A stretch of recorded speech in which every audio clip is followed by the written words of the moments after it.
One of the questions about Denmark has always been, why are the Danes so trusting? Anyway, I've come out to Denmark. I'm actually in Western Jutland right now, but I'm going on this adventure to see if we can figure out some of the answers to this question. Because we obviously know, well, some countries have terrible trust. People simply do not trust one another. But here in Denmark, they do. And in fact, so then the question is, well, why are the Danes, and in fact, all of the Scandinavians, from Norway to Sweden, Finland, even Iceland, consistently at the top of the rankings when it comes to trust? They trust one another. Why is that? And one could say, well, it's probably a number of things. But we really have to ask two questions here. One is, why do they trust one another? And the second question is, does it matter? Well, the first one, social scientists seem to agree that it probably has to do with a number of factors. One of those factors is strong institutions. But another factor could in fact just be a peaceful history. But there's probably more than that. In fact, social scientists agree. There is more to it than just that. But then that brings us to the second question.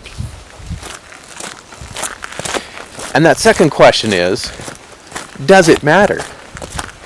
And what we find is, intriguingly, the ones that study this the most are actually economists. And the reason they study it is because they know that those societies that are more trusting tend to have a better economy.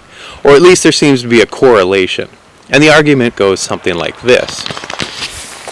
If people in a society trust one another, then they have less reason for people like guards, accountants, lawyers, or essentially anybody that's overseeing behavior that might be negative or untrustworthy, things like lying and cheating. So if you don't have those people in society, or you have less of them, then you have a better economy, precisely because those people, guards, police, and so on, don't actually add to the productivity of society. In other words, they're kind of useless members that have to oversee everyone else. So, for example, the Copenhagen subway system, the metro, is based on the idea of trust. It's assumed everyone's going to buy a ticket honestly, faithfully, and the system will work on its own. Now, of course, there's always the, teenagers who, don't buy a ticket and they try and get away from the one guard that shows up, once in a blue moon.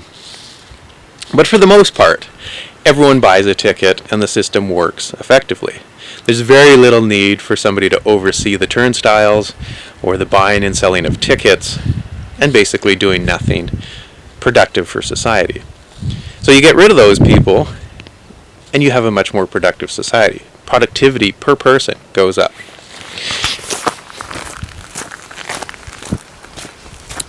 So I'm going to be talking to an economist at Aarhus University in a couple days, and we're going to find out some of the things that he has to say about social trust and the economy.